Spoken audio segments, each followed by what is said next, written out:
Do you want to get results like this, or this, or this, or this?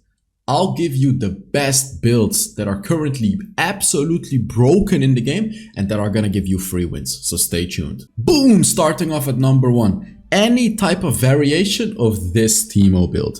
You're gonna include Malignance, you're gonna include Band of Fantasy, you're gonna include Rabadon's Deathcap, and then Liandry's is going to be optional. There's going to be a lot of other items that are optional as well, like the Ocean's Trident, for example. And while I continue speaking, you guys are going to be able to look at some gameplay. This Teemo build is disgusting. And let me tell you exactly how to play this. Early game, you're just going to chill. You are going full late game. Remember, I showed you the runes as well of this build. You are gonna go full late game, and I want you to relax early game and try to pick this into a good matchup. This particular game that is playing above me right now, I was against Mordekaiser, which is actually a terrible matchup, but if you pick Teemo into a good matchup, you're gonna win lane, and you are going for this full late game build. You're gonna have crazy amounts of AP plus all of these items. Your ultimate is gonna shred at least 50% of the enemy's HPs. 50%. I'm serious about the 50%. And then on top of that, you can see it in this clip right here. You are also gonna have good damage on your, on your burst combos with basic attack, first ability, and all of that. This build is definitely, in my opinion, this is like my favorite champion to play in the current meta, especially with this build, especially because it's so versatile. Versatile meaning you can change the build depending on what you need. Like this particular game that I was playing right here, I needed anti-shield very early. I bought Crystaline's Reflector, right? I bought Crystaline's Reflector, Malignance, and then here I'm gonna buy Band of Fantasy. After that we go Rabadon's Deathcap. You can adjust your build. If you're against a lot of tanks, you're gonna build Liandry's. If your team has a lot of poking, you wanna finish off the enemies, you're gonna go Infinity Orb.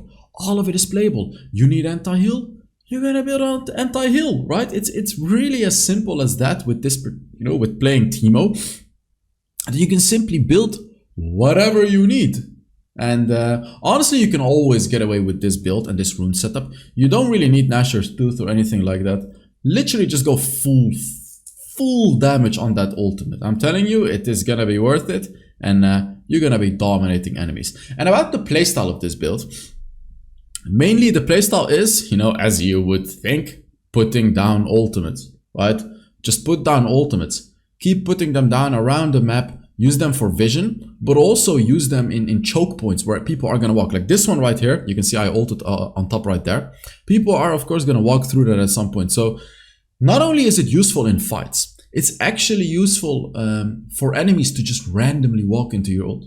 Because when you go for Malignance, your ult is going to do so much damage, and Band of Fantasy, that an enemy randomly walking into your ult is going to make them susceptible to dying to your next ult. Seriously, when you have 3, 4, 5 items, and you're just not super behind, your ult is going to do that much damage that they literally have to go back if they walk into a single ult. Now, of course, your ult cooldown is going to be insanely low because of the Malignance. And of course we have Zombie Ward included in this build as well to give you even more AP. Next up we have one of my personal favorites as well. It's full AP Swain. Quickly showing you guys the build before we get back into the gameplay. This is full AP, however you go for tanky runes. The build goes as follows. You go for Boots of Mana into Word of Ages. You start Boots of Mana if you want to win lane. Otherwise, you start Word of Ages to stack the Word of Ages faster. And then Awakened Soul Stealer, Rabadon's Deathcap, Infinity Orb, and lastly, Amaranth Wingguard. You go Phase Rush. Not Conqueror, not anything else. Phase Rush. And I'll explain to you why later. And here we go, Courage of the Colossus. With your third ability, you're going to proc it. We're going to go Second Wind, so you win lane. And then Overgrowth plus Gathering Storm. And then here, Flash and Ghost. So yeah, sorry, back to the gameplay. This build has a very interesting playstyle where people just don't really know what's happening. People don't really know how this build works, and they're gonna disrespect your damage, and that's where you're gonna be able to get most kills. People are just kind of gonna ignore you, is what I noticed with this build, which is the funniest thing ever to me. They're just gonna ignore you, thinking they're, whatever, it's just a Swain. What is Swain gonna do? And then you're just gonna nuke their backline. The beauty of this build is a single combo. Let me tell you the exact combo that is the beauty of this build, which is using your ultimate, and then during your ultimate, you hit your third ability.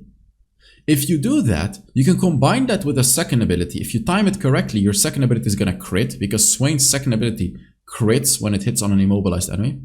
You pull the enemy in, you crit your second ability, you're gonna activate the second part of your ult to explode on them, do a lot of damage and slow them, and your first ability as well. Your first ability goes through enemies, so if you hit 2 or 3 enemies, you can do this combo on everyone. All of your abilities are AoE, and this combo one-shots. Since we are full AP, this combo one-shots. Any squishy champion, you're gonna one-shot them. And that is like really the beauty of this build.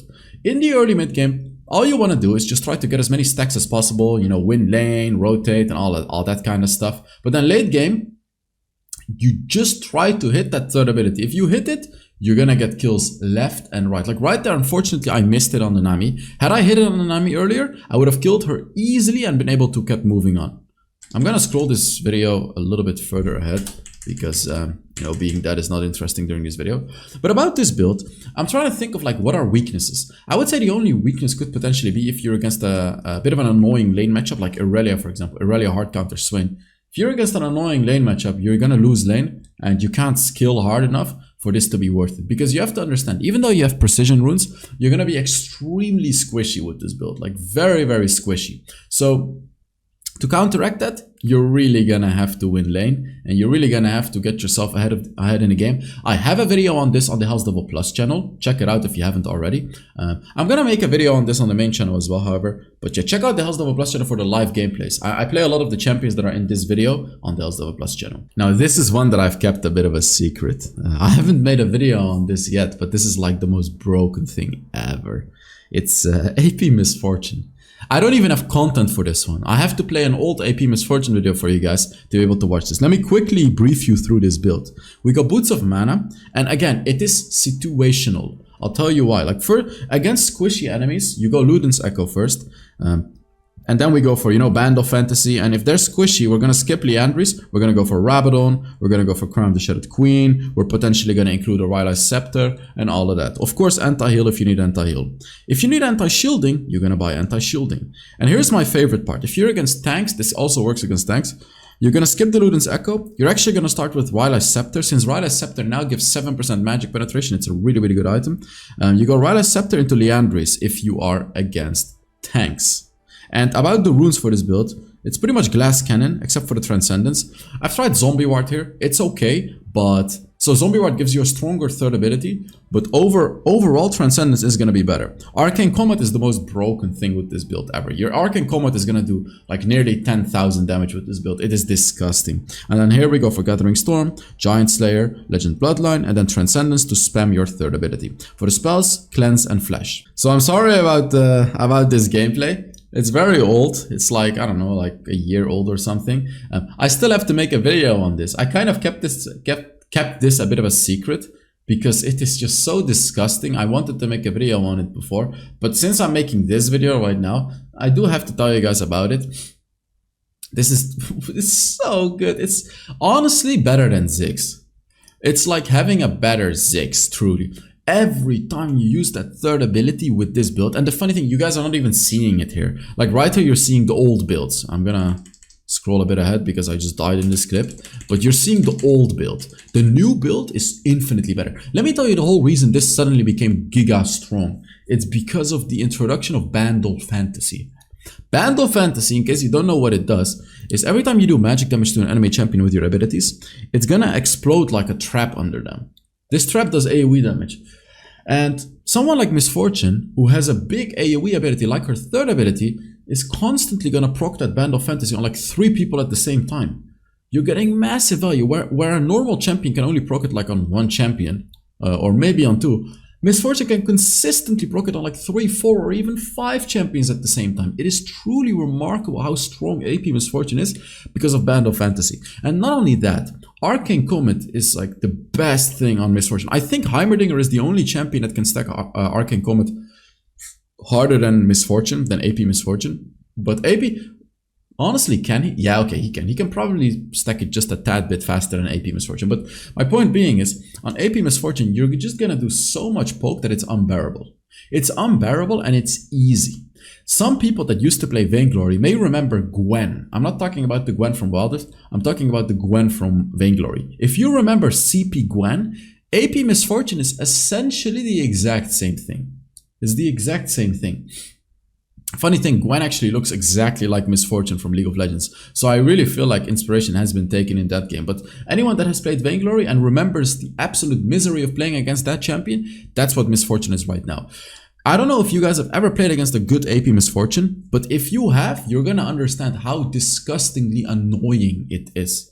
Especially when she builds that Rylai's Scepter and you just can't get close to her, you just can't do anything. And every time she uses that third ability, you're gonna be chunked down by like 30-40% of your HP, and you're just thinking by yourself, how is this possible? How is there a champion that can just do this damage for free on me? And then when you thought all of that was over, your ultimate on AP Misfortune also does a lot of damage. You clear waves really quickly, and just the ultimate alone actually does a ton of damage. In this clip, I'm struggling a little bit though, as you can see. However, in general, this is just so good. This is so good. Actually, I was thinking about moving on in this video, but this is turning very intense. Let's actually see what happened in this game, because I feel like a lot of people are gonna want to see what happened here. I used a big ultimate, it seems like, because like, you know, we want to see, were we losing this game? Were we winning this game? I don't know. Let's just scroll a bit ahead. I think everyone wants to know now. I don't remember it either. Did we win? Did we lose? What happened? By the way, guys, if you're enjoying this video, this is a new type of video I'm making. I'm potentially going to make this for every patch. I don't know if you guys would like this. I think we lost because I did. But let me know in the comments. Put a like on this video as well. Put down a comment under this video too, giving away 3 skins this month. Yeah, we definitely lost this game. There we go. Okay, so moving on to the next one. So here is a bit of an obvious one, but I have to talk about this just because of how insanely powerful this is. It's Varus, and specifically this build. You can copy paste this exact build. The only optional item is like the last one, you know, whatever you want to go lastly. So you go for Glutinous Griefs, Essence Reefer, Rift Maker, and then Trinity Force and Awakened Soul Stealer. These are always going to be your items. And then lastly, you know, Twin Guard if you just want to have a Twin Guard. Rabadon's Death Cap for maximum burst damage. Nashor's Tooth for more basic attacking. All of this is viable. Even Frozen Heart is honestly viable because you do so much ticks of magic damage that Frozen Heart is going to be really good against enemies that have a lot of attack speed. So like if a Jax or anything is jumping on you, it's really good. For the runes with this build, you go Fleet Footwork, Gathering Storm, Giant Slayer, Legend Alacrity, and Bone Plating. And then here we go for Ghost and Flash. What is so special about this build? Why is this build suddenly so broken? Why not full AP? Why not full lethality? Why are we mixing these weird items like Essence Reefer, Rift Maker, Trinity Force, Awakened Soul Stealer? Like, how does that make any sense? Well, first things first, we go for Glutinous Griefs and Essence Reefer for the early game. Your first ability, while not doing as much damage as if you would go, you know, for like a lethality item like Duskblade or Yuma's Ghostblade, it's still gonna pack a big punch and you're gonna be maxing your first ability.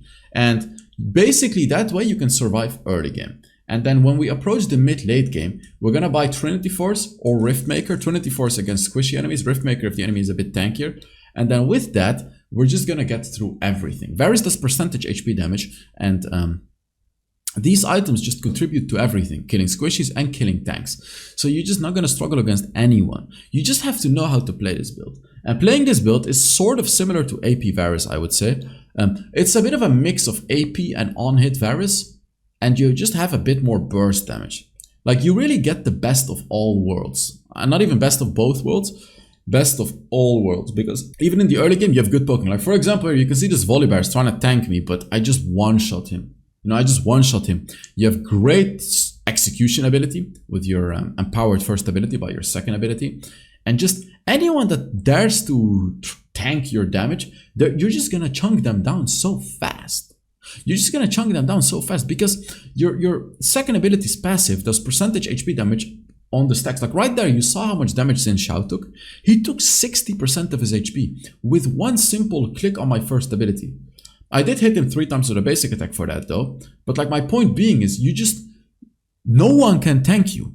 It's not like a Mundo can walk up to you and just tank you forever. There's a lot of ADCs like Jinx or Ezreal or whatever, like you know, a Garen or a Volibear or a Mundo can just run them down and they just can't really do anything against them because they can't take them down. But a Varus with this specific build, okay, funny, it's actually getting tested right here. A Volibear is running me down. I'm just talking about this. So like, I should be able to hurt him a lot. Boom! There we go. Oh, Oh, I dodged that. Beautiful. You can see he's actually really trying to kill me. Normally, this would be giga doomed on any ADC. But you can see I am slowly but steadily doing something. Oh my god, Keys missed that. That is just tragic. But you can see, especially when I get my second ability, boom. You see what I mean? When you get that second ability, it doesn't matter how much HP the enemy has. If they are sitting on like 25% HP, you are executing them. This build, guys, give it a try. Watch my videos on it. I have multiple videos on this build. I think on my main channel one as well, but I have like 3 of them on the HellsDevil Plus channel. So check it out. And before we move on to the last one, about this build, it's just, I don't know, like if I want to win games in bot lane, this would probably be my go-to pick. Like first, even if I'm first pick or anything. Because you can just see, I'm slicing through everything. It honestly feels like when you're playing this build, like you are a hot knife slicing through butter on the enemies. Obviously the enemies being the butter. Look at that. Look at that. That's the beauty of this build. And then when you get 1 kill, you get 60% attack speed for 6 seconds. So like when you get 1 kill in a fight, you can snowball it and just keep getting kills over and over again. Lastly is Nasus. And I'm going to cheat a little bit here because I'm going to show you 2 builds. I'm gonna do it because why not? It's my video. So the first build, this is like the standard build where you go Heartsteel into Sundered Sky, and more specifically Heartsteel into Sheen, into Sundered Sky, into Trinity Force, and then Amaranth Twin Guard and Titanic Hydra. This build, you're gonna have the following runes: Grasp of the Undying, Nullifying Orb, Second Wind, and then here either Perseverance. Perseverance is really good. You need to remember you need anti-CC or you go Overgrowth, but it's one or the other. And then Transcendence for your first ability. You want even more cooldown reduction. Right here, remember to get QSS. QSS is incredibly powerful on Nasus, I learned. This build, you want to go if there's a lot of frontline tank type of enemies in the game. You can easily stack the Heartsteel on them and you're just going to become unkillable. This build, however, this one is a bit more interesting in my opinion, because this is my anti-Heimerdinger build. But basically, if you're against like a very squishy enemy, you go for this build. You go Ionian Boots and Trinity Force, again the Sundered Sky, and then whatever. Like all of these items are situational with this build. All of them are good. My personal favorites, Death's Dance, Starrock's Gauge, they're just always good. Mothman Mortius. And then of course Amaranth Twin Guard gonna be your 4th or 5th item with this build. Same runes, Grasp of the Undying, Nullifying Orb, Second Wind, Overgrowth, and then Transcendence, and then Flash and Ghost.